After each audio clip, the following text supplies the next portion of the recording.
Good morning. I am higher vibrations and so are you. And before we get started, I would like to point out that I am first, says Carmen. Carmen's first is, so there's always this thing going on between Carmen and Vegan Vixen. So I just wanted to take that moment. Yes, you are, says Vegan Vixen. So anyway, thank you all for coming. Good morning. It's been a crazy, crazy couple of weeks, but this past few days, holy cannoli in a bucket of snakes. There's been so much happening. The energy has been crazy. The level of exhaustion that I've been experiencing is like there's no comparison. No comparison to what I've been having come through. So, in one of the cool things about what I do, and having this show is that I get, and just not just the show, but the groups and the Zooms and stuff we do, I get to meet all kinds of cool people all over the planet, and on occasion you meet somebody who makes an impression, and Chris is one of those people. Chris, I've talked with before. I believe it was probably about 6 months ago, no, probably longer than that. I've lost track of time. Time is so hard to keep track of. Though Chris has been somebody who connected with us and even joined us on a show at one point, talking about the unity ray or the heart activation process and how to connect with other people, and we had this really cool example that came through. So those of you who remember him, we had a really cool conversation, and he's back from Canada. So I'd like to say thank you for coming, Chris. How are you today? Yeah, great. Yeah, thanks for having me again. I've been looking forward to this call, and I know it's been a while since our last one, so it's great. It's been some time. How long ago? I can't remember now. How long I ago? can't keep track of time. I can't keep track if something happened 2 days ago or 3 months ago. It just time is so weird. I have no idea when it comes to time. So yeah, it was probably at least 6 months ago, but I have no idea. Well, I just did a little bit of a math in my head, and it's been about a year actually. Oh, okay. There we go. Okay, that's all right. But there it is for time, right? Yeah. So, before we get started, I should mention we're in the middle of a geomagnetic storm right now, and it should increase. According to the stats that I just looked at over right before, we're going to be having them pretty much consistently every day until the 12th, or at least until the 12th. So, today's the 4th. So, yeah, a lot of us will be feeling kind of unsteady inside, or even some type of other activation. Doesn't always mean that it's a negative or unpleasant experience that we're feeling, right? And so, just so y'all know, that you're not the only one. That we're feeling it too. So I'm going to just ask some questions. And if I ask a question that you don't want to answer, then don't answer it. Okay, Chris? Deal. When, Okay. if someone if you wanted to tell somebody when your awakening began, when you became more aware and were paying, somehow something, was there an event that you had, or is it over a series of events that happened for you? Yeah, I would say there was definitely more of a series of events, bigger events that happened. Yeah, I was definitely starting to, I realized as I was really guided to listen to or read like everything I could about, spirituality and channeled books and, all sorts of stuff.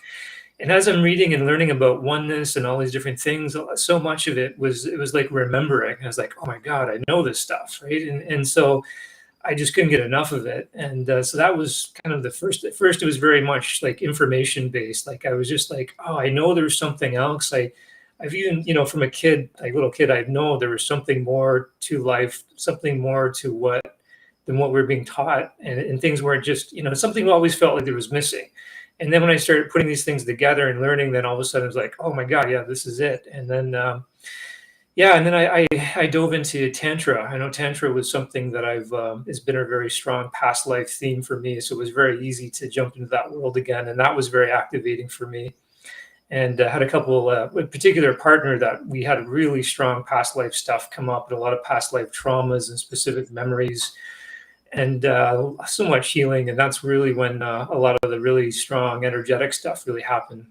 And then there was probably about 4 or 5 big events that happened after that within a couple of years. And then, it's just been a crazy roller coaster ride now, just every day almost. There's Right. like intense energetic stuff happening. Um, but yeah, so I definitely say it's been a series of things. I'm grateful. I know some people that have had one really massive opening, and it can be super intense. And I've struggled with health things as well, trying to keep up with the energy that's been coming into my system. And I know it can be so much harder for people too if it's one big event. So I've been grateful that it's been a series of events. Yeah. Yeah. Mine was about the same. I mean, I had a big one, but yeah, there's then the rest of them. I've met these people that you're talking about too, which is like you're like, oh man, my heart goes out to you. Like, I mean, one and done kind of an idea sounds great, but at the same time, it's not. You know? No, because always the aftermath, right? It's because the easy part is getting the download or the activation, or whatever you want to call it. Bringing in the light's the easy part. Dealing with the aftermath, and then having your body integrate, and then everything that has to move out once you bring that frequency in. Dealing with it afterwards is the fallout is always the challenging part. Right. Right. And as we follow our awakenings, we can see we move through the different chakral regions. And again, we're not saying that lower means less than, though we always start in there's the first three chakras are survive, and the remaining chakras are the thrive, right?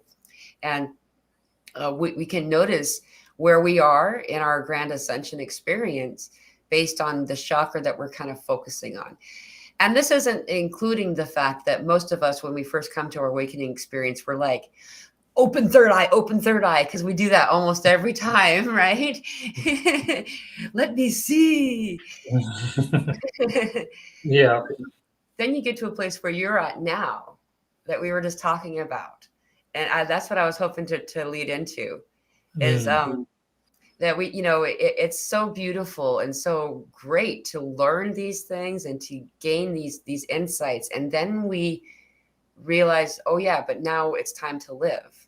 So how do you get from this, wow, look at all this cool new shiny toys, to how do you do your day to day, right? Yeah, well, yeah, that's what we were just talking about a little bit before we started, and yeah, that's been the journey. And I feel like like I mentioned before when we were talking, that we can really get stuck in this idea of wanting to keep going higher, right? And reaching these higher states of consciousness, and like it's almost like we're trying to reach for God, right? We're trying to go back up to God, right? And but what I've and that was me too. I was constantly meditating, and I was doing so many things, spiritual practices, breath work, yoga, all of these different things, tantra, like all these different things that were bringing in a lot of energy, and when I was trying to get like, oh, it feels so good to connect to source and be in those higher vibrations, which was great.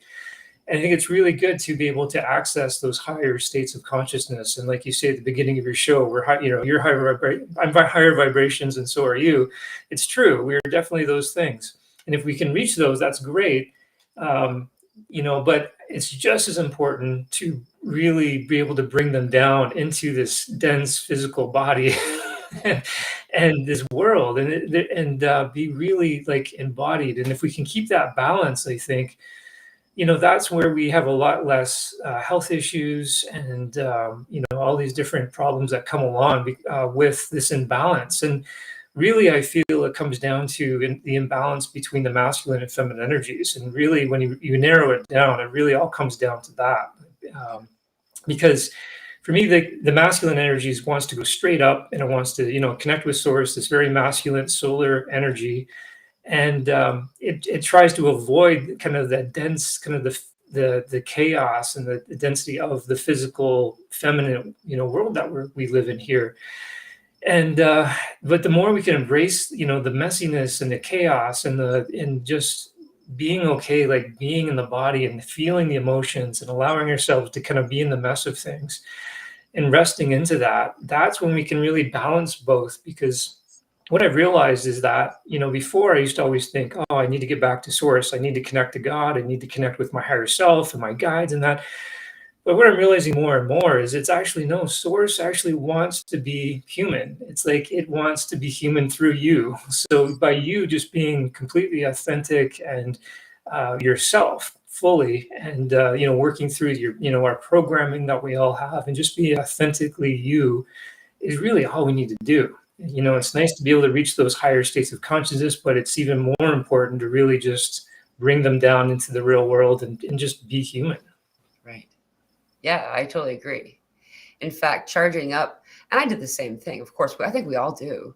At some point, we're like, and the faster that we ascend, then we've at some point, all of us, I think, we've come to a place where whether you're talking to God or whatever, all of a sudden it's like, well, do you want to leave? Are you done? It's like the next step in ascension, and the way that I was moving toward was death. Mhm. It's like, and it was like, okay, well, come on, if you, and I was given that option a couple of times over the past little while. It's like, yeah, you can definitely keep going, and though you're saying goodbye, or you're falling away from, not saying goodbye, but you're falling away from these other things that you were participating in it. And I've gotten the same thing, especially over the past 3 years or so. This, you know, it's time to allow yourself the chance to experience, to have the human experience, and a lot of the things that people did, like in high school and their 20s, I didn't do, and then I was given the opportunity to do those things. And some of them very quickly, I saw why I didn't engage in it previously, but I was given the opportunity because it's part of that human experience as souls looking back. um, it's those things that create heartache, that spirit craves. All of the different near-death experiences I've had have been unique in themselves, except there's been a few common things, and one of them is spirit wanting to know what pain's like. They want to know what suffering is like. They want to know what depression is like, heartache, loss. They want to know what, all of this stuff that we avoid feels like, because they can't replicate it. The illusion of separation from your fellow and from God is something that cannot be replicated. Just as you put a virtual reality headset on your head, you're still going to bump into your coffee table, right? You can't Exactly. really feel like it unless you remove the ability to see. And so that's Yeah. something that we would miss, right? If we didn't let ourselves be human too. Yeah, yeah, exactly. And really, I think it's about balancing the two, like holding both perspectives at the same time. Like allow yourself to fully be human and have all the emotions. And if you're angry, if you're jealous, if you're it's and not make it wrong. Like learn. I think we're kind of learning to be spirit guides in a way. Like our spirit guides don't judge us when we're going through and having these human experiences, and we shouldn't judge ourselves either. But it's okay, like not to pretend they're not there. I think is not of service to us as well. And I think that's where a lot of people can get stuck in the spiritual journey, thinking, "Oh, I have to be a certain way. I have to be more spiritual. It's not okay for me to be angry. It's not okay for me to be sad, or whatever it is. Like I have to like try to tune into this oneness, and then everything will be okay."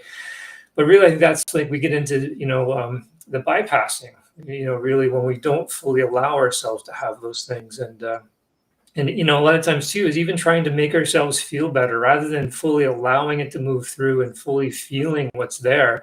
I know I did this for years. Like I would like, oh, this is feeling so heavy and hard. I'm just going to go meditate until I feel better again. Yeah. And sometimes that can help, but sometimes even doing those spiritual practices can prevent you from really allowing yourself to feel things. And when you can really go into it and allow yourself, this is okay to feel these things, that's what's going to move it through. But it's really easy to get into spiritual bypassing and again, and I would say into the spiritual, like into that imbalanced masculine energy of trying to control your life with your mind, rather than allowing the body to lead and learning how to navigate through the body. And I think that's such a huge part that we're working through right now, is making that shift from the mind to the heart. And it's hard. The mind doesn't like giving up control, and it's definitely a journey.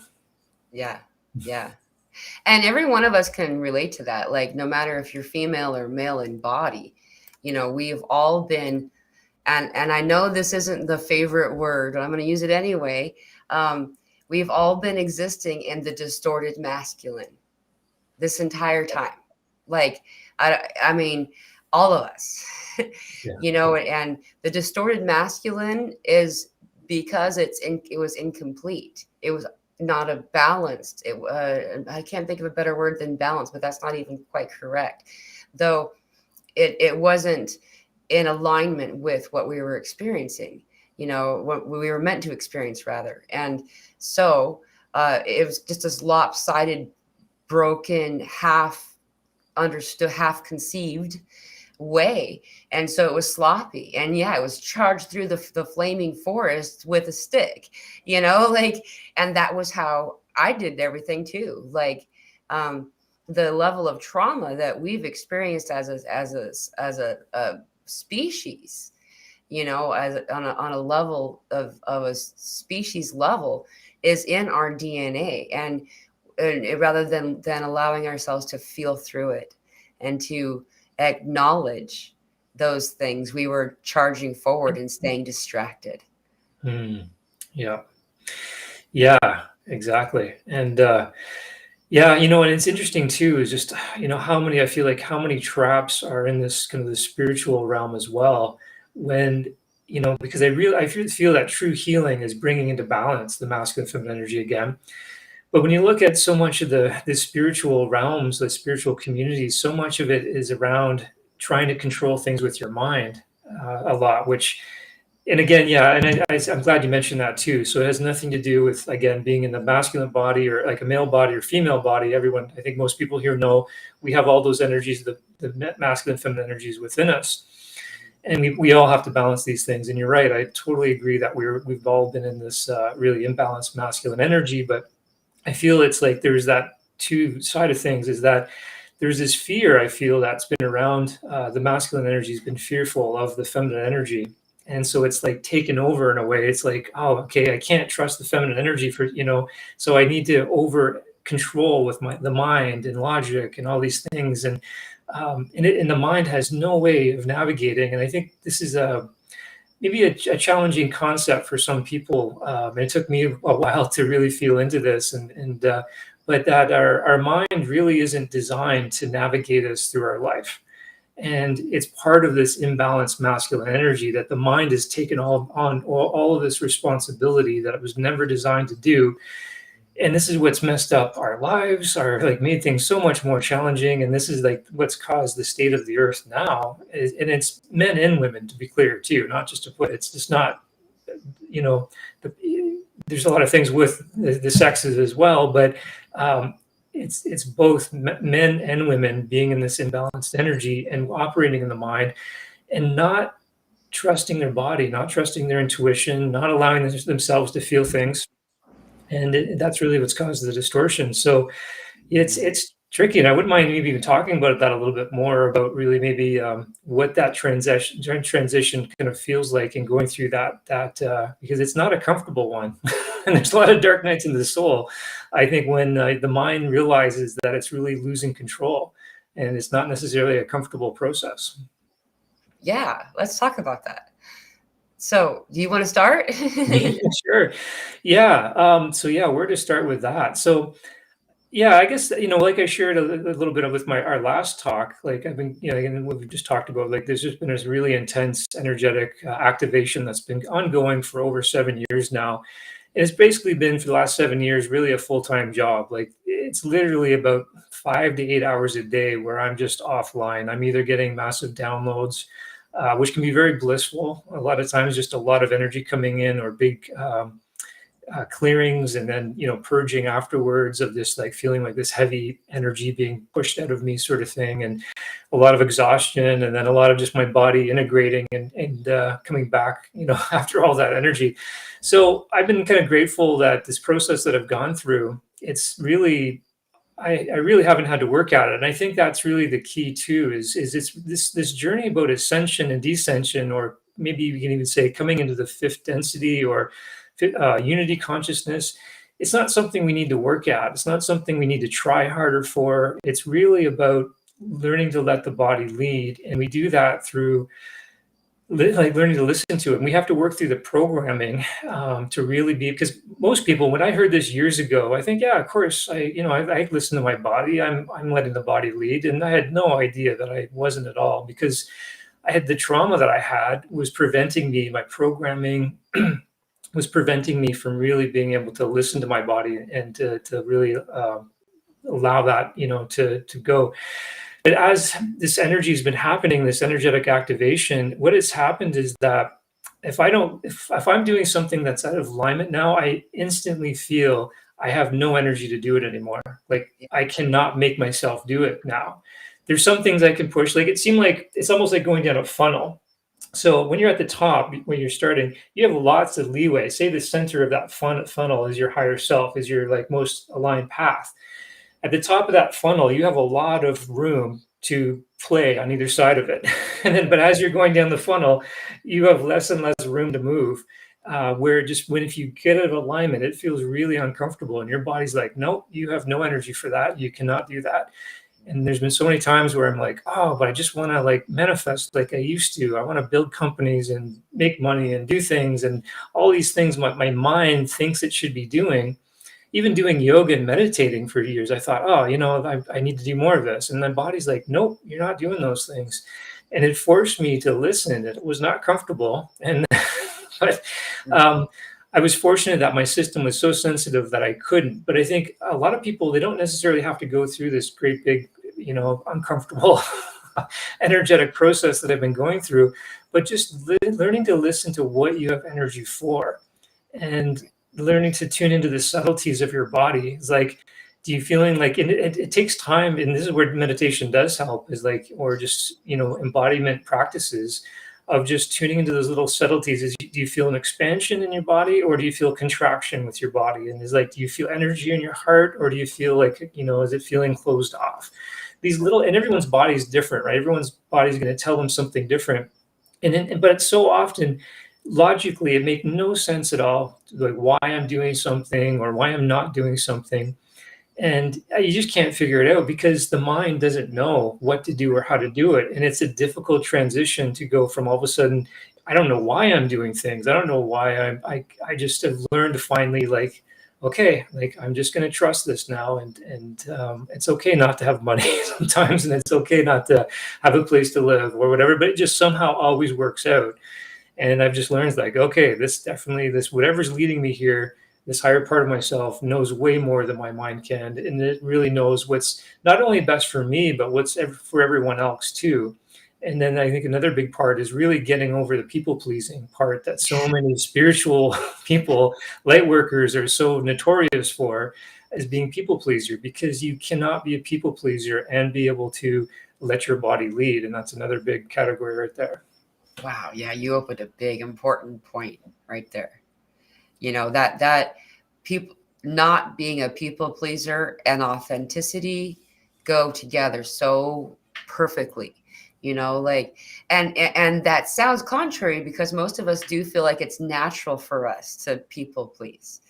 But if you stop and look at what's happening inside of yourself when you're people pleasing, what you're doing is you're adjusting yourself, your true self, to better fit what you think better fits the individual that you're interacting with at that time. When in fact, you're cheating them and yourself out of yourself, Exactly. and we're not being in our authentic self. And to add to what you said too, is that in the divine feminine aspect, part of what you're talking about is basically the divine feminine, and that's, it sometimes feels like you're just sponging everything up. You're being the sponge and soaking everything up, but that's how it's processed as a divine feminine energy. The divine mother example is this lovely energy who's super strong and powerful too. Most people only see like the frailty of the feminine, and that's also distorted feminine example. The frailty of the feminine isn't an actual accurate account. I would say that the most vicious individuals I've met are very, very feminine, especially Yeah, when you cross their children.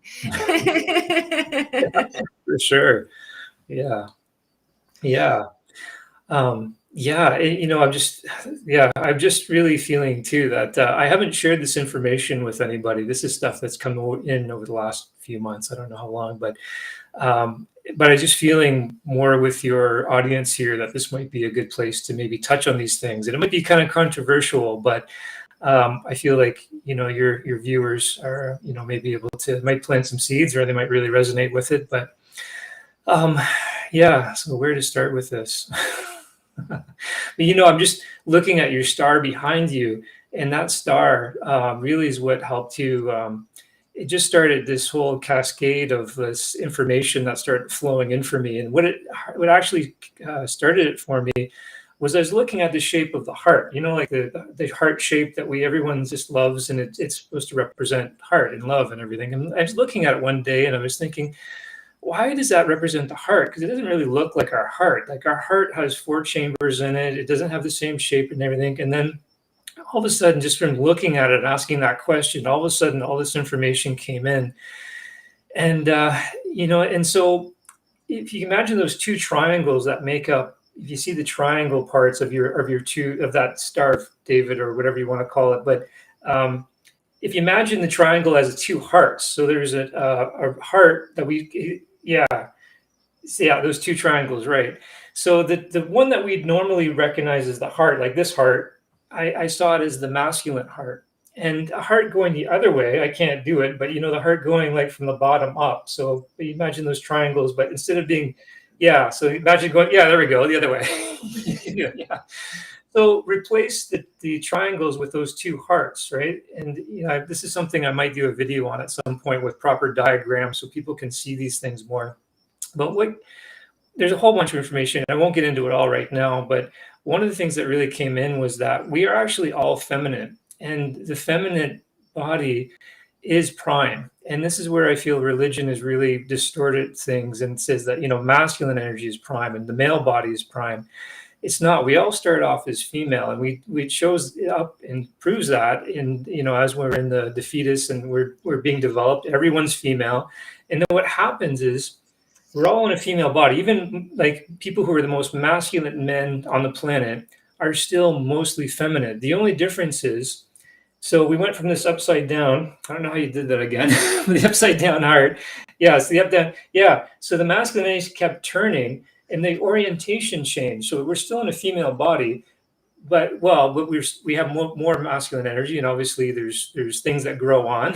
We develop it, and we have testosterone and all these different things that make us more masculine that way.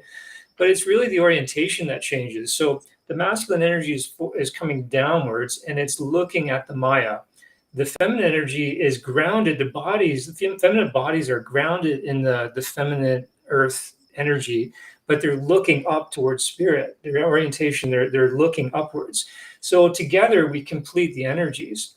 But this for me just explains so many different things, because we do different things for each other, and because I feel like the masculine body channels or is able to hold a certain frequency, and it varies and is different from person to person, but generally the masculine body can channels a certain masculine energy, and the feminine body is designed to channel a certain feminine energy. And there's certain elements that we can just really be able to do for each other. And yeah. So anyway, so this was a big part of it. I was trying to remember our specific topic that we were getting into. I don't want to get into too much of this detail, but anyway, but it really comes down to the orientation. And then just remind me again what we were kind of touching on there before I started this whole rampage.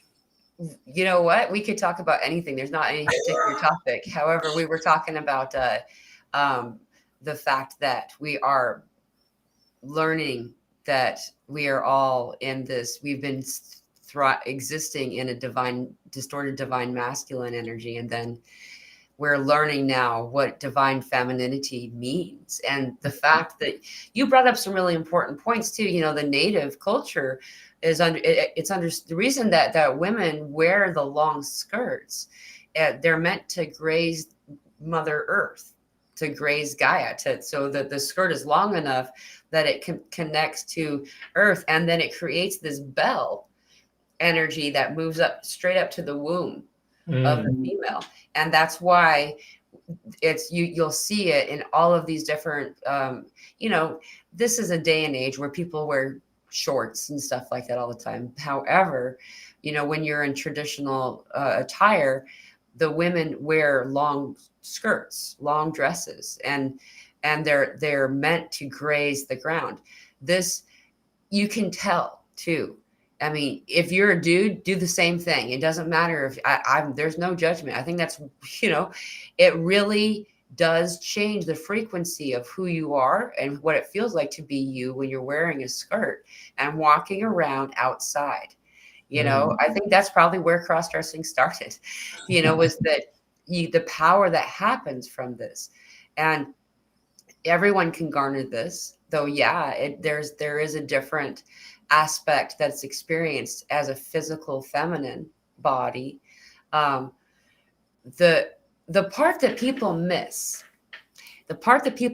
when they're doing meditation, I think this is something that's really useful to talk about, because it doesn't matter if you're a dude or a chick, or a man or a woman, whatever.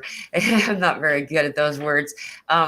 Is that when we do our meditation, lots of times what we'll do is we'll bring the air in through our nose, and then you'll hold it. You'll expand your diaphragm rather than your chest, and holding it for a few minutes or a few seconds or something, for some time, before you exhale through your mouth. People usually forget to bring the energy up from their genital area and pull it up. And as you're holding your breath, and you're not holding it to the point of like it's uncomfortable and you're gasping, but as you're bringing that energy up, there is this sexual or euphoric kind of experience that occurs. And everything that is powerful to me, in my experience, is enjoyable. So it's like, but we've been taught all this stuff. It's like, oh, well, that's not spiritual if it feels good. That's not true. And so as a man or a woman, you bring that energy up from your root chakra into the same place before you then exhale it. And when you exhale, the initial exhalation, just like Whale teaches us, is that you breathe hard out first, and this movement of energy, you can feel the love leaving every one of the pores of your body in the direction that you're facing. You can direct that love, and you feel it like breaths of air coming out of your pores. All of this has to do with this divine feminine aspect that people all have the ability to do. When no matter what gender you are, what you identify as, what your body is, this is something we all have inside of us. And just like you said, it's really cool if you look at how a child is formed. In utero, the baby is female, and then if the activation occurs that leads to the male body, then what happens is the ovaries drop, and then other parts extend, and then that process occurs. And in fact, what is required to create the gender specialization is the same amount of energy that is said to have created the universe. It's like such a powerful bang. In fact, they talk about that in the movie Lucy. If anyone has ever seen that movie, that power that they have in that drug is the same power. Yeah, it's funny that you mentioned the nuclear thing too. And I wish, I got to do some diagrams. Again, I'll have to do the video where I can show the diagrams. But what happens when you break these two hearts that are opposite direction and you overlay them with another, and then you draw another oval around it? What happened was I realized it created a nuclear symbol. And through putting these hearts together, and I'll have to, Yeah, I wish I had a diagram or something to show it. I'll try to sketch it out, 'cause I think I know what Yeah, you're talking about. yeah, good idea. I actually got something here too.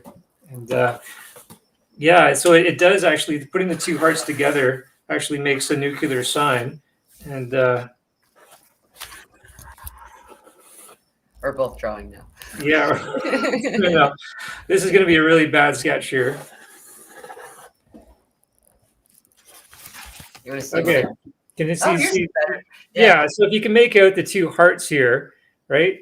And then what happens when those two hearts are balanced properly and they're in the right spot, they're not competing with each other, they're balanced. Like this is what I mean by being heart centered. Once we've healed ourselves and we're operating from our heart, it literally creates this. We step into unity consciousness, and I feel like this is where we become nuclear reactors. I know this is, I'm sure hopefully you can kind of make out how that's a nuclear symbol, Yeah. but we really do become this nuclear powerhouse of energy. And but this is where, to kind of get back to my original point, where there's so many traps everywhere to try to keep us in this imbalanced masculine energy, and in the spiritual community realm is just filled with it. And there's nothing wrong with doing practices and meditating and doing these certain things, but there's a lot of practices that are really like you're doing it from the mind. And again, it's just kind of a lot of times keeping people in this imbalanced masculine energy.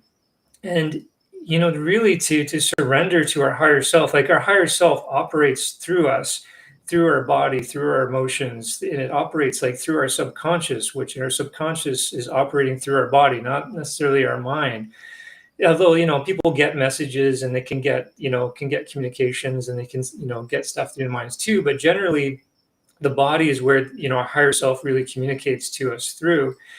And so a lot of times it's just like learning to do nothing. Like I don't know how many times, like with the spiritual communities, like people are just constantly feel like they always have to be doing something, always have to be doing a practice or going to another workshop or doing something, right? And and when we're constantly, again, that's the masculine energy of doing and being productive in this programming that we have in this world, where so much of it, like so much happens, and we were so programmed to do nothing. When we just sit and do nothing, so much happens. And that's like a huge part of just balancing these energies again. Because what happens is if we stay in this energy of constantly doing, doing, doing, not stopping and not having rest and not having stillness, like this is the feminine energy, is stillness. It's chaos, but it's just like going into the shadows, also like the shadow of feminine energy of just stillness. Um, we have so much guilt that comes up, is like, oh, I should be doing something, or I'm not being productive. Like that's the imbalanced masculine energy right there. And if we don't listen to it, this is where so much of the spiritual people end up getting sick, or they have like major health issues coming up, or they have an accident, or something happens that forces them into stillness and to do nothing, because we need that. If you look at an animal, like I think of just a chipmunk out here, like or like a squirrel, like they hop, like at a bird or anyone, they'll move for a little bit and they stop. They look around and they're like, okay, no, keep going. There's always doing and stopping, doing and stillness, doing, and like that's the way our life's supposed to be. We're not supposed to work 9 hours straight of being productive and not taking time to do it. Even when people are thinking they're doing nothing, watching Netflix or doing reading or doing something or thinking that it's good, even meditating sometimes, like literally just be in nature and do nothing. Like I feel like that's like such a simple step. It's not easy. Like you can quickly find like how our programming and how our mind doesn't want us to stop. And that you'll find that resistance to go, allowing yourselves to go into this feminine energy. But there's just as much of this imbalanced masculine energy in the spiritual realm than there is in like everyday world. And it's a big thing. I feel like this is I feel, for me anyway, this is the first step into really helping to balance those energies. Oh yeah.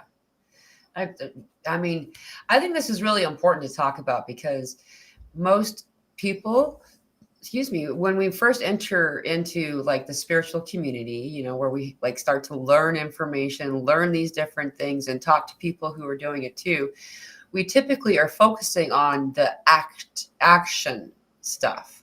And because it's a teaching modality, we can assist people to learn how to do these different things. However, as you said, we can't do it all the time. And to say, it's, for instance, meditation 20 minutes a day. That's awesome. If you can pull that off, do it. Like, I would say that there's different types of meditations as well. Sometimes my meditation for that day, being that however the day works out, sometimes that meditation is the hour that I spend when no one gets to talk to me when I'm waking up. You know what I mean? Like, and that is very much, I'm in a meditative place. Like, I'm processing all of the downloads and things that occurred in my sleep time. As a lot of you are experiencing as well, we're getting a lot of activity at night these days, more than ever before. Like, it's shocking how much is happening. And they, the native tradition calls astral projection dream walking for a reason. This is a meditation time for me, is when I'm because for me, if I don't allow each part of that to kind of unfold again in my consciousness, my waking state, I'll lose that information, and I kind of want it, and so, and sometimes that's the only meditation I'll get that day, other times it's the meditation of it. It depends on how busy my life is. If I'm more busy, I meditate more often, because I need to, just like you said, but there's different types of meditation as well. You're going someplace, there's an action meditation where there's things you're exploring, you're going to these different realms and you're meeting these higher beings, and they're doing these things for you. And there's also the meditation of just stop, and just, now listen to that. Do you hear that sound? Do you hear this sound over here now? And then just the presence of mind meditation, and I can tell you that the color of the world changes when I let myself stop and do that. You can see color better. And you're right. Our system was intentionally designed to prevent us from being able to do these things as easily as we can, being like, for instance, the workday used to be 4 hours. 4 hours a day, and you would only work every other day. It wouldn't be consistently back to back. And then it was during the early stages of the industrial revolution, if you believe history at all. I mean, I'm learning, especially since my mom passed, the stuff that's happening, the awareness that's coming in is ridiculous, of like how much that we believed and took for granted as truth is bullshit. Yeah, definitely. Well, too, when you were mentioning just about the like all the different types of meditations, I completely agree. And it doesn't have to be like just sitting there and not thinking of anything. It could be just, sitting in nature. And I just, feel like, love to feel trees, just lean up against a tree and connect with the tree for a few minutes, or, get into water, or whatever. Where nature, I feel, it just automatically helps to attune you to your body and to, to the planet in general. And nature is just magical that way. So I feel like so many people are just cut off from their stuff. But yeah, like and this part about always consuming information too, and this is a part I was really in as well, constantly reading and doing workshops and taking in information. That's all very kind of masculine side of things too, of doing and learning that way. Where really, like, you can actually, like, I can't read books anymore. My system will literally not let me anymore. I cannot do workshops anymore. I cannot listen to videos anymore. I can't listen to YouTube anymore. Like, everything that comes in now is coming in through me. There's phases. I'm not saying everyone's got to be here and doing this. I had to go through these phases of remembering some of these things, and then using my own discernment with teachings and going through that process. But doing nothing will actually help you learn more than the trying to shove your information into your mind constantly, whether you're watching just TV, or if you're reading, or if you're studying all the time. It's counterproductive to try to keep shoving this information in your mind. You need time to do nothing and just look at outside and look at the flowers, look at nature, and literally just let your mind wander.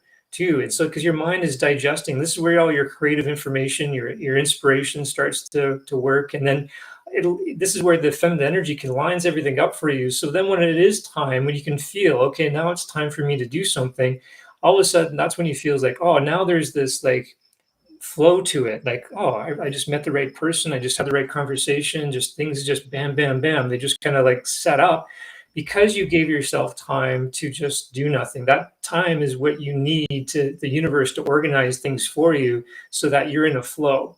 But if you're constantly not letting giving yourself time to not be in that stillness, then it feels like you're pushing a boulder up a hill. Like your mind is like, oh, I gotta make this work. I gotta like, like it just takes so much more time and energy.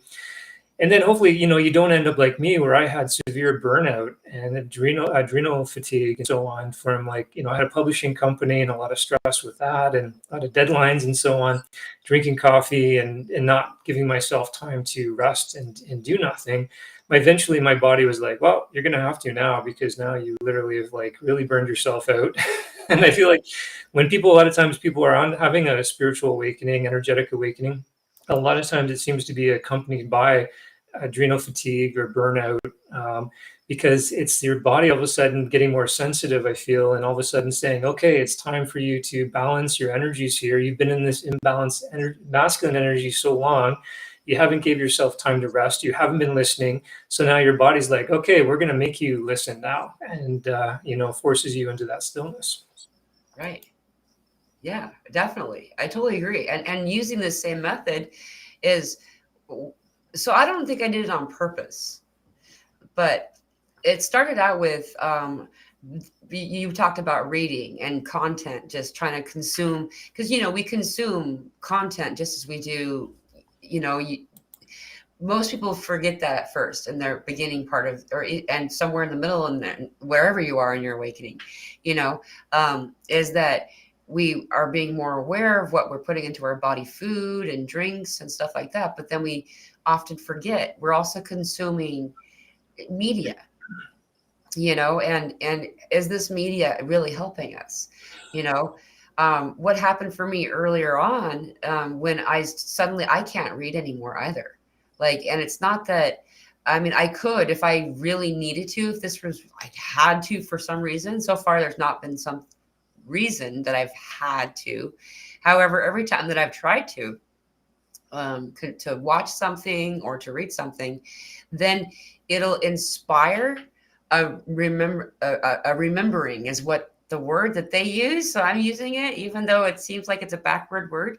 A remembering of something is because what we're being shown is attached to a narrative. It's saying this is true, and then let me tell you the rest of it. And the narrative is the part that's not meant for us. That's somebody else, and that's some type of, it's brainwashing. It really is. Having to do with what happened in history, what happened with the evolution of the human form, all this different stuff. Like, you'll see awesome stuff being produced by these spiritual people, and then they'll say that's because, and then that part, it takes away all the beautifulness of it, and so instead what started happening for me was I would start to try to read something or even watch something, and I'd only get past like the first couple of paragraphs or so, or less than that, and then I would be in my own place. I would be getting downloaded and being shown. Like, I used to be really big into history things. Like, I loved history, and just and so I would start to read something about it, and I'd only get a few words in, and all of a sudden I'm remembering what the reason that there aren't any coins, that you can't find hardly any coins from this earlier time. Coins weren't used like coins are used now. Is back then what we used to do, we used to just bite the corner off of it, and and then that would be how we would pay. A coin wasn't used as face value like we use coins now. It was like a bar of gold. But now that's how much this is. And then by the end of its life cycle, it would just be small little pieces that you'd be giving to different stores and stuff. Interesting. And that was one example of these oh my goodness moments. And then you go into this memory, and Spirit shows us that when we are learning the most, we're actually using the hippocampus. The hippocampus is responsible for memory. It's recollection. It's not the place where you're learning something new. Mm, yeah, I love that. Yeah. I really believe that education, our education system actually makes us less intelligent, and, like the way it's set up. And it starts right, and it's tragic, but I feel like forcing children to sit in classrooms and pushing all of this external information into their minds really shuts off their own intuition, because we know stuff. If we trust the universe, if we're really in a feminine energy and we trust our guidance, we trust the universe, we know we're supported, whatever we need to know, we'll know it. And it's trusting that, because but the mind's like, oh no, I need to prepare, I need to take this university course, I need to take, I need to have my doctorate in this so I know that I'm an expert and I can talk about these things. But I think the new paradigm shift is actually, no, education, yeah, it's a trap. Like there's some people, and I want to use a bit of caveat here too, is that people operate differently. Human design's been a really big uh, really helped me to really tune into my personal design and see how, and helping me to navigate this, like working through my programming. And it's a very awesome tool. But it shows too, and it's based on astrology, and you can look it up if anyone's interested in checking out human design. And just, you can get your chart, you can get a free chart done, and it can tell you a little bit about your design. But it's, everyone's minds work differently too. Some people are more left facing, some people are more right facing. And if you're right facing, you let things come to you. You're more in this feminine, more energy of the flow, and things, you'll know what you need to know when you need to know it. But if you're left arrow, you have to be more logical. It's more like education, that sort of thing. So I want to say everyone is designed differently, and you have to honor your own design. But generally, we're going more and more to the right facing, where we're going back to this way of like not having to mentally control and do these things. And I really feel that if children didn't go to school, at least for the first 7 years, and just was like, go play, be kids, like get into nature, be around animals, the amount of intuition and guidance they would have, they would know more than we would.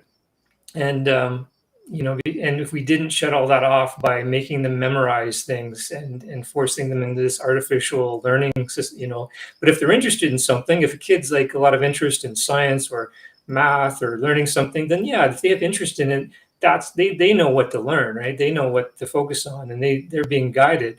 But we shut all that down when we force them into school and all these things. And anyway, but as an adult, and as we're going through this process of awakening, I think we're getting into that system again in a way, and we don't have to like learn the old-fashioned way anymore.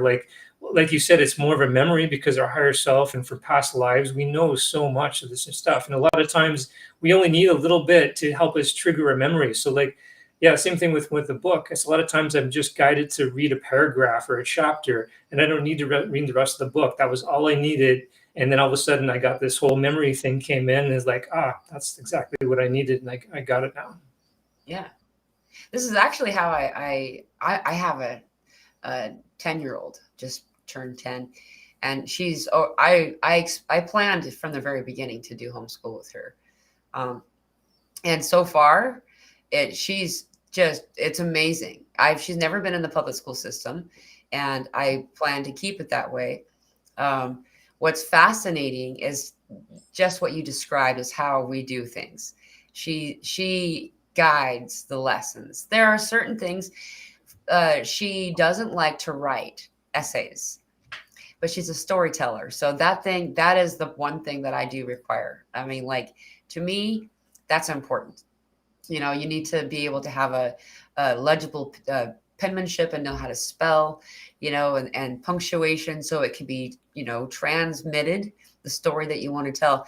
However, like the areas where she is far beyond her age groups, she's in the 8th grade range of most science areas. And when we did the test to see where she was at, Wow.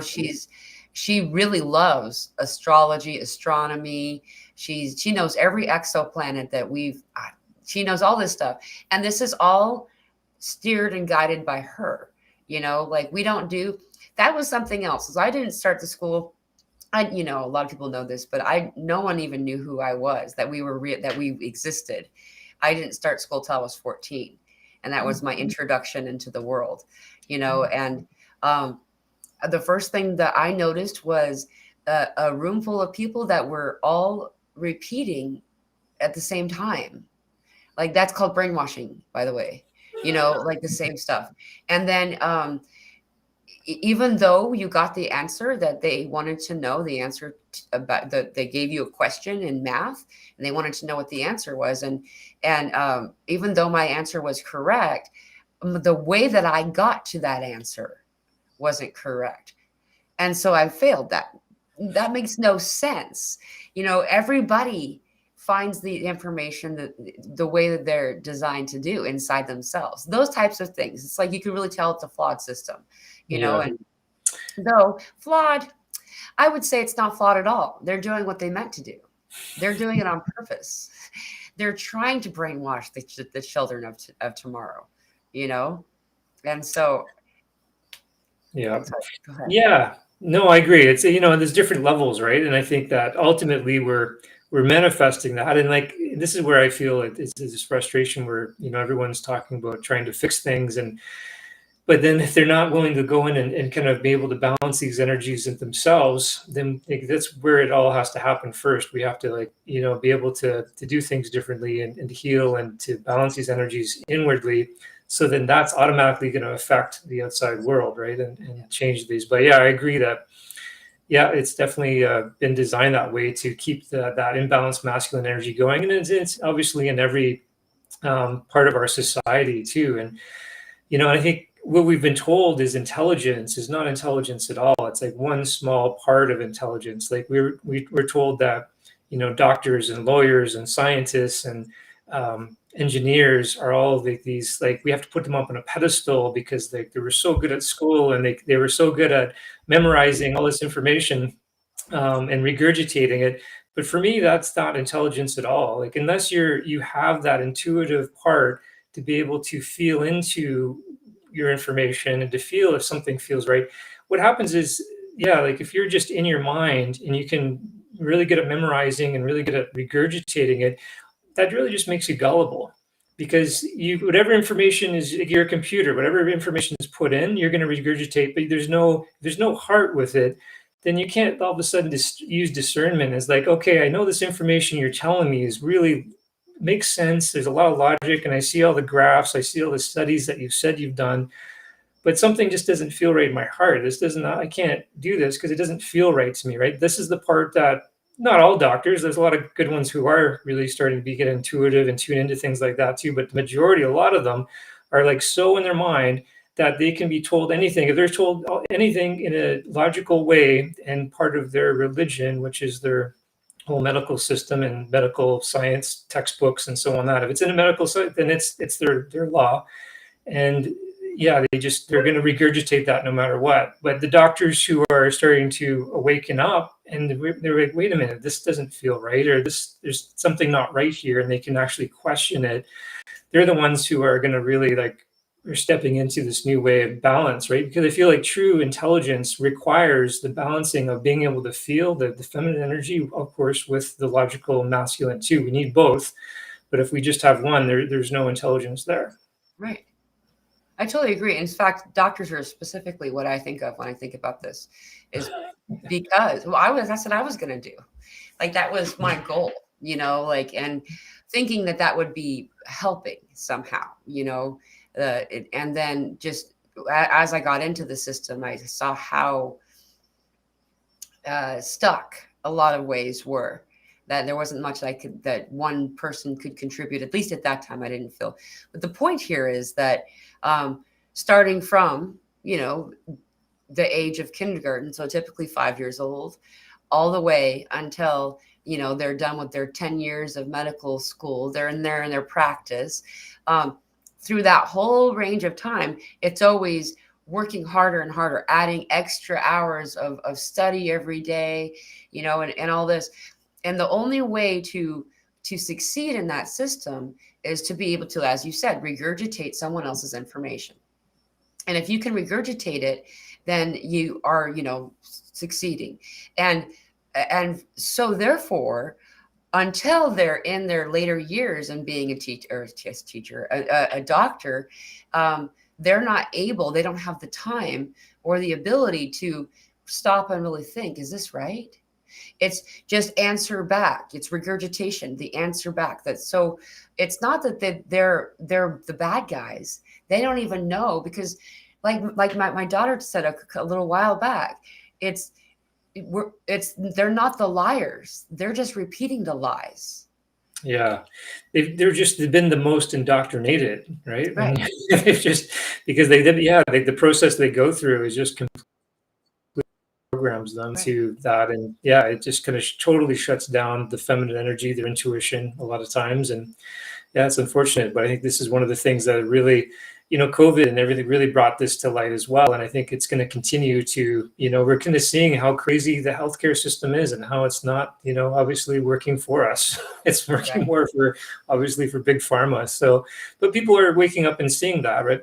But, again, like it's good to be able to see these things and keep bringing it back to ourselves, right? And not going into the fear of this part too, or the conspiracy theory energy, right? I think that's really important. It's good to be able to witness these things, but keep bringing ourselves back to the higher perspective at the same time. Like allow yourselves to feel the fear, anything that comes up there, and then bring yourself back to the higher perspective. Is that this is all perfect? We're choosing to be here.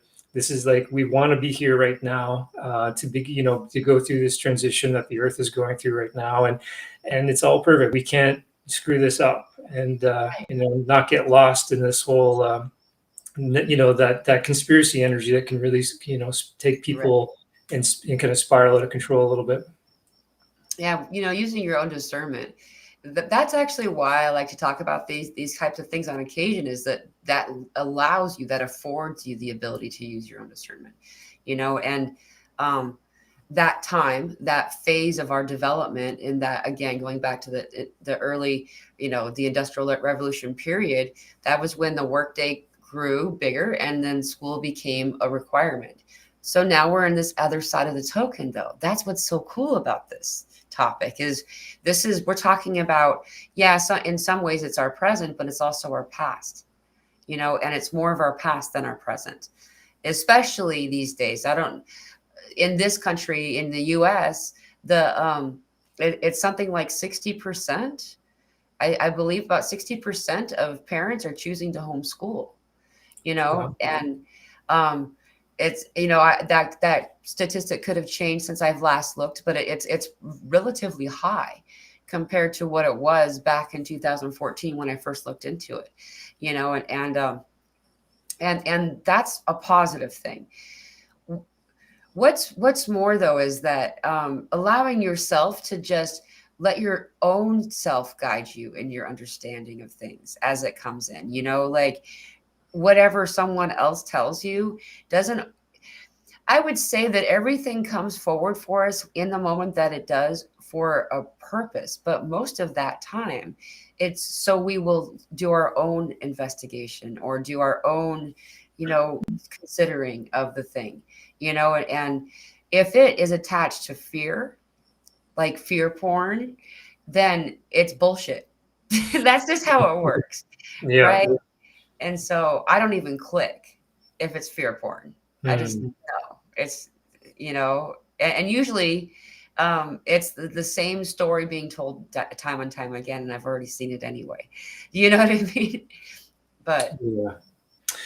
Yeah. Definitely. Like just yeah, I think just like there's no one right way, right? There's always and this is why I find I had to get away from all the teachings and all the workshops and everything, because your higher self, your body knows which way to go. Like your perfect workshop is always right in front of you.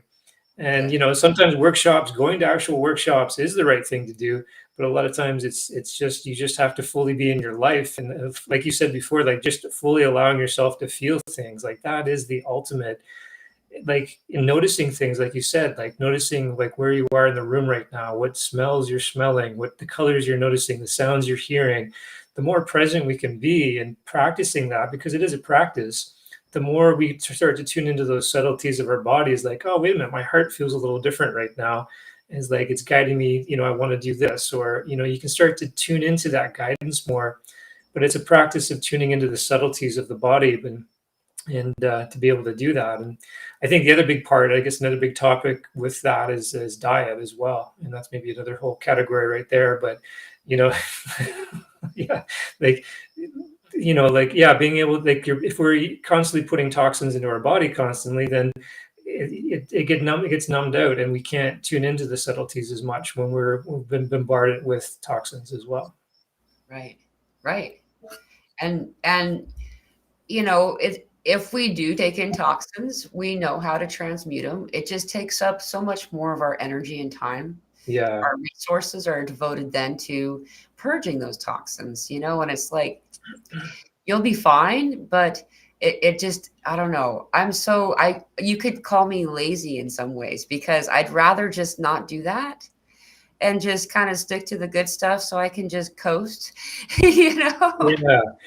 Yeah, and yeah, it's the thing is that, yeah, we can transmute it, as like you said, but yeah, like our body's already doing so much. The more we can make the journey, because the journey is the body, through the body, and the more easier we can make it the body, that journey, then easier, just easier it's going to be over all the way around. But I feel like this category too is such a hot topic as well, because there's so much around it. And I feel maybe I could share a little bit about my story with this too. Is that because this is a good example of really, you have to trust your journey and your unique body, and whatever diet is best for your body is the most spiritual diet.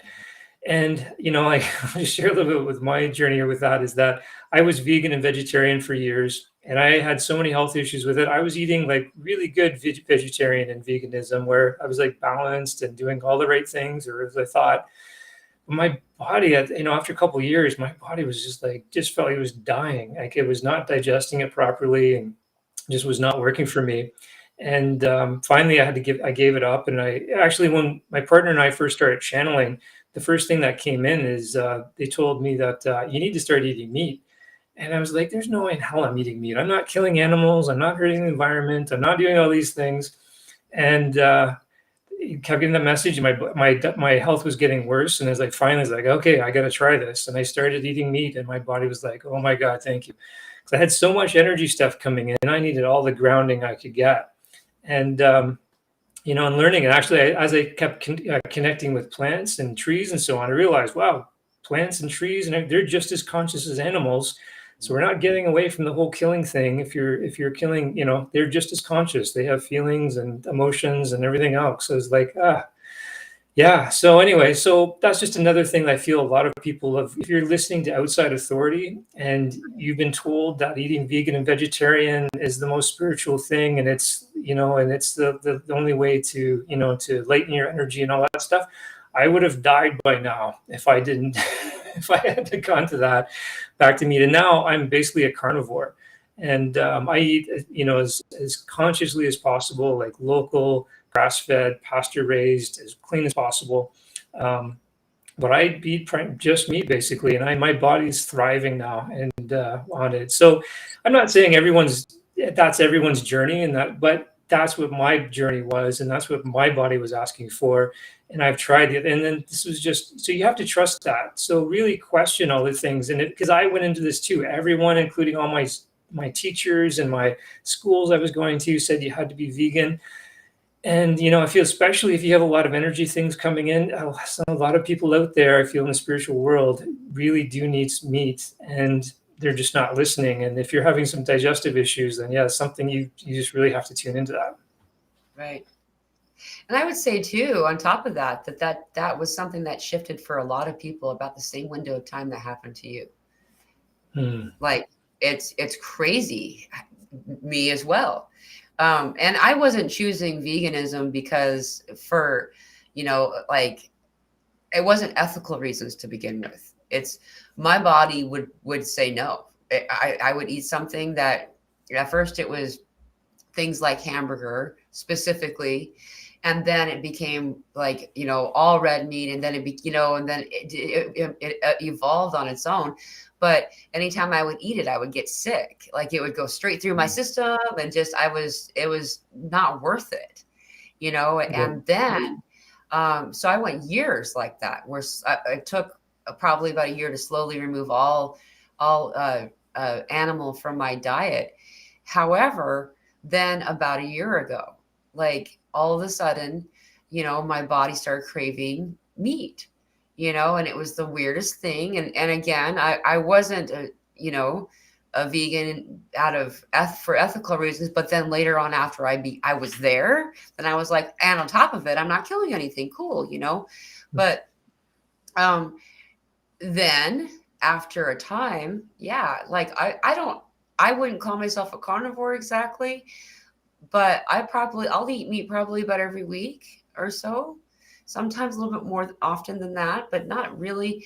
And I can tell the difference in my strength and my abilities. And there is a process that's really important for me, is that I do need to be the one to prepare the meat, so Yeah. I know where it's come from. And then I also, we're casting spells on our food when we cook, it's, and I releasing the fear from the meat, even though it's a locally grown and grass fed and all that stuff.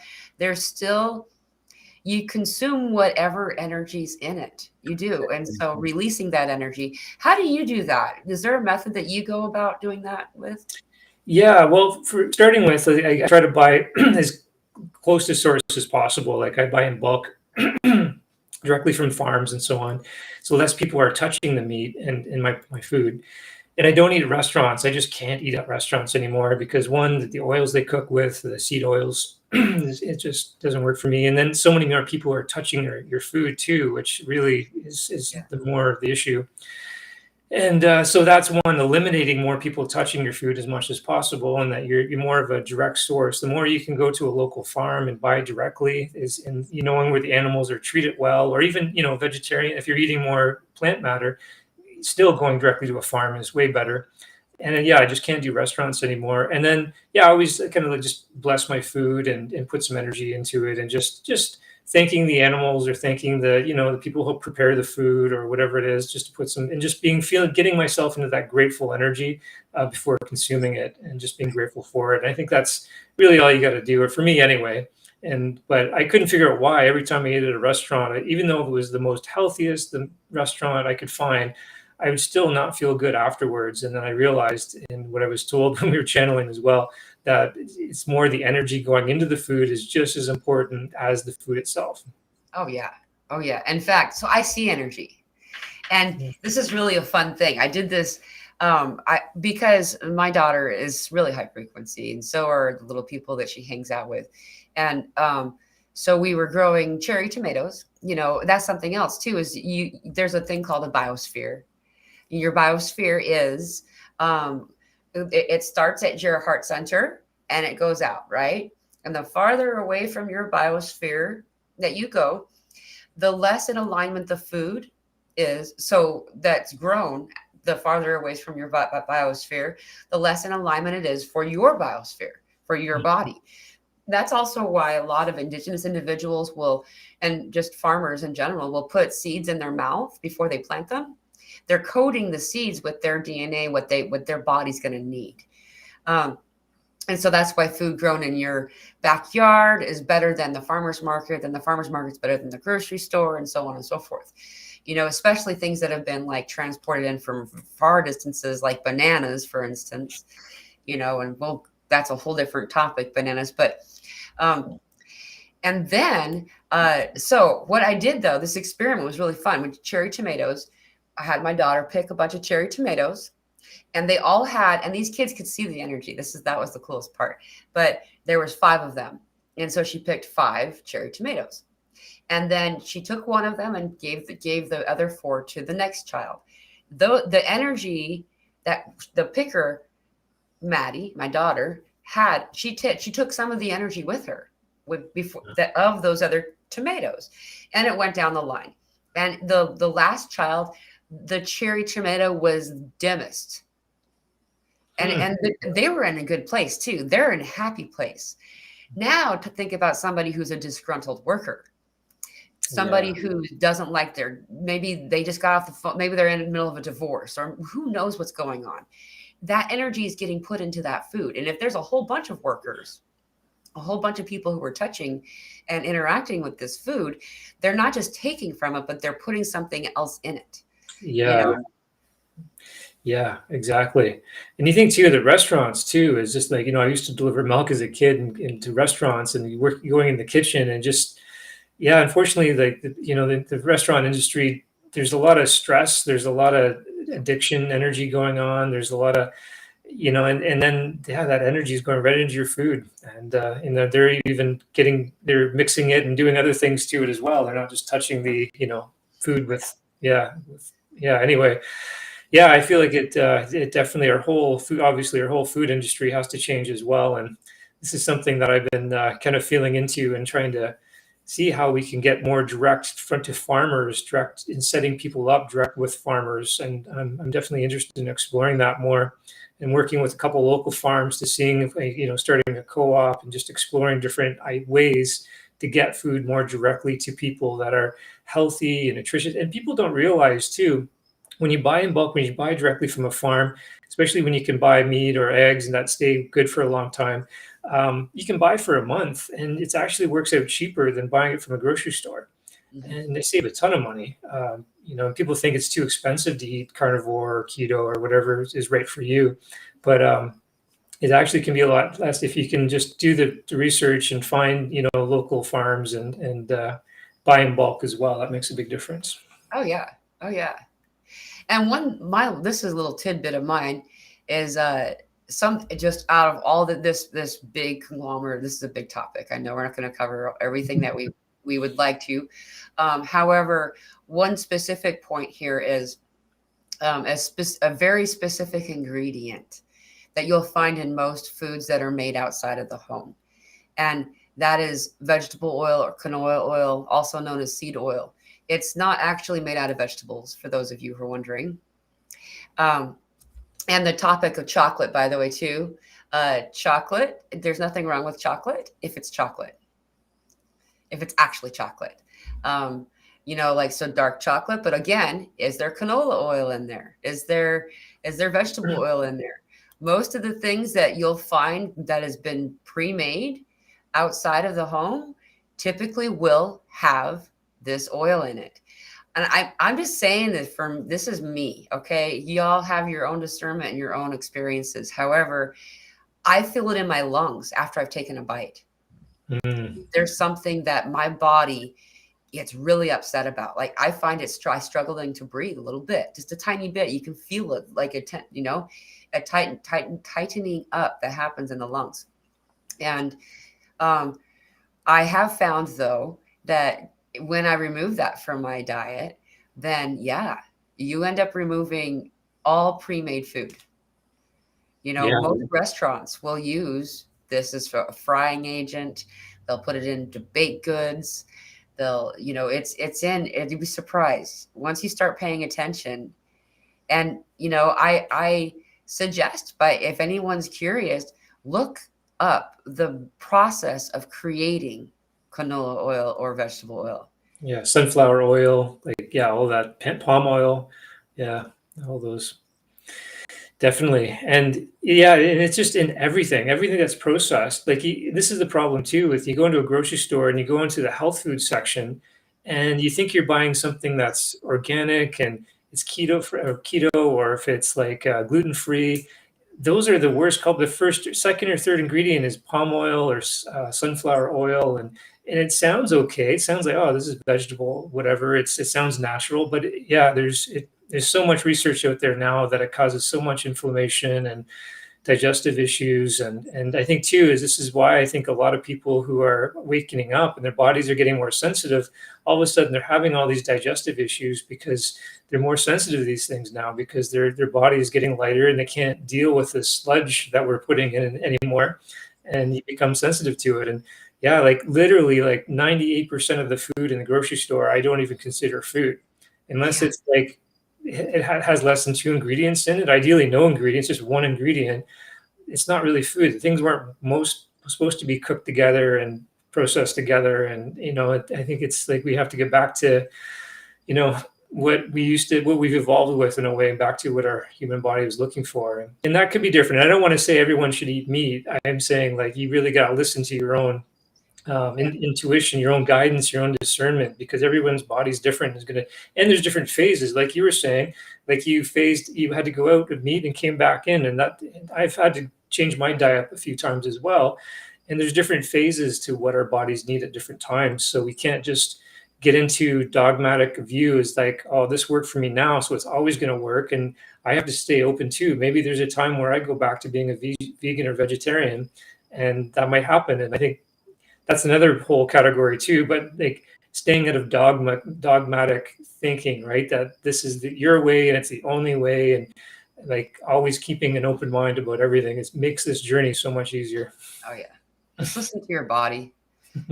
This will be different next week, and as we move on through this is just a last little, because I know we need to kind of close this up in a second, a little bit here, but is also the waning and waning of what you're gonna, how much you're gonna eat has been changing. The appetite shifting has been a really big deal for me lately. Like, for a bit there, I was like, I couldn't find, I was hungry all the time, and now I'm not again. Like, now I'm just like, I'm good. Like, I want my orange juice. I'm back to drinking the coffee that's not coffee. It's made out of dandelion root. It tastes like a mild roast coffee, and I like it. And so I drink it like coffee, but it's not really coffee. And all of the drinks that I use, I'm charging them on the selenite thing, and like, this is just what I've been doing lately, because that's where my body's at.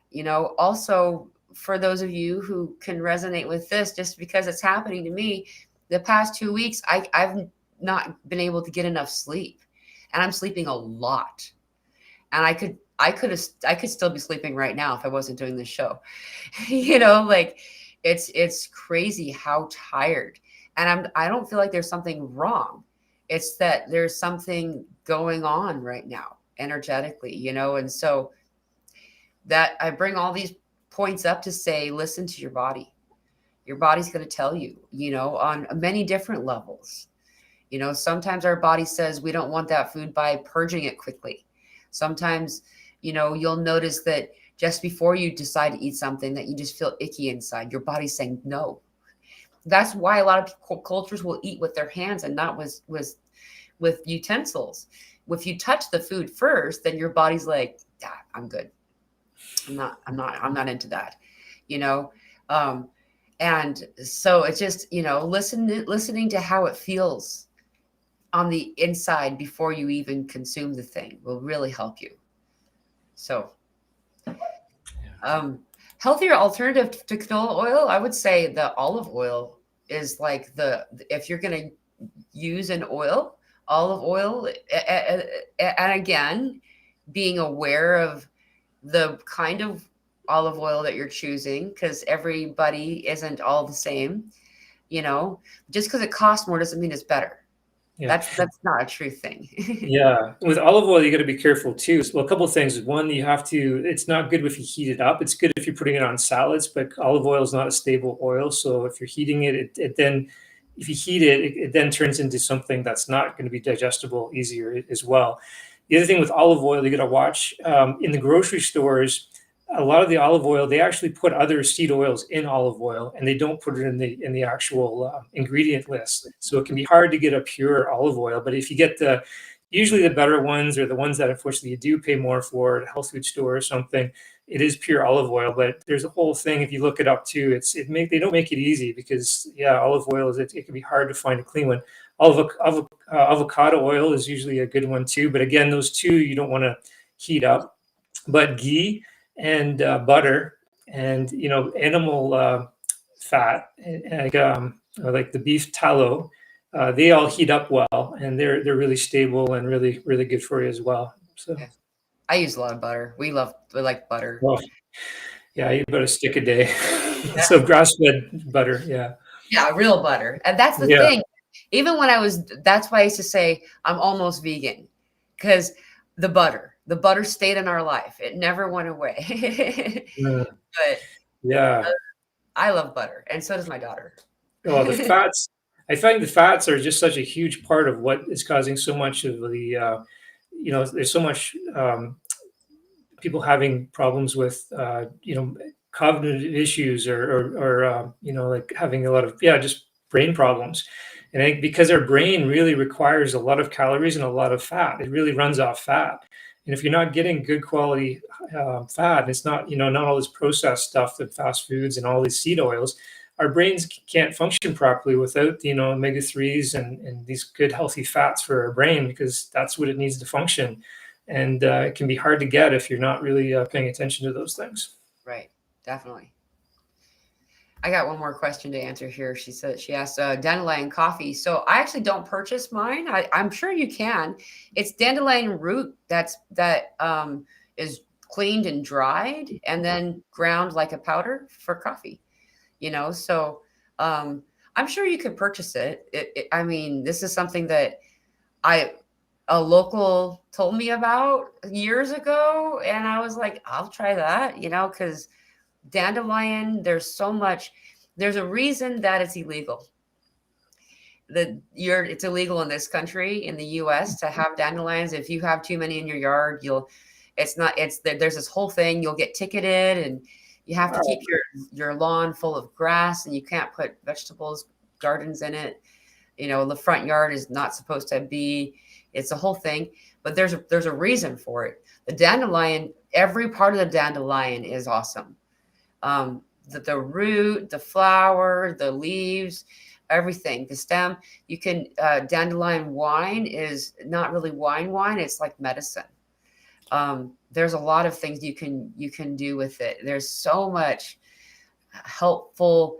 Though keep in mind, if your area has been, if there's been uh, like Roundup or something like that used, like weed killer in the area, it can stay in the soil, can leach in the soil and be there for up to 10 years, is from what I'm told.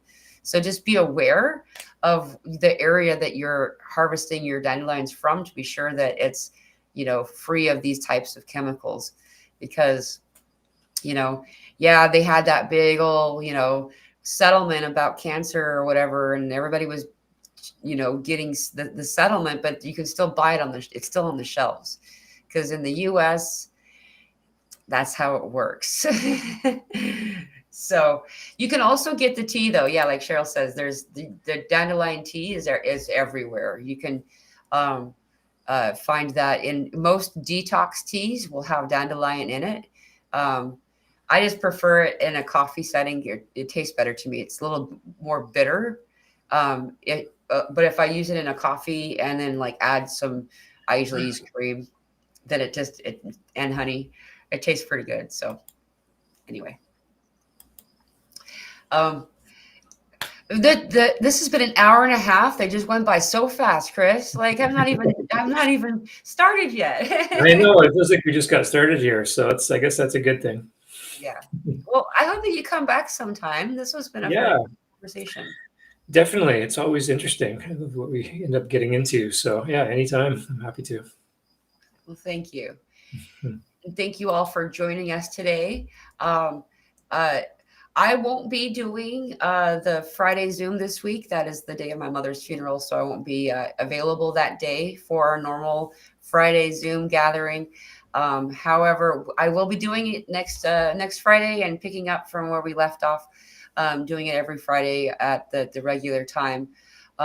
We are still looking for funds to assist in the funeral. If anyone has the ability to assist us, my PayPal link is in the description of this video. It's weird to even ask. I feel so weird even saying it out loud, but I appreciate every one of you who have reached out and have assisted us. And I just want to say thank you to everybody for all your support and understanding.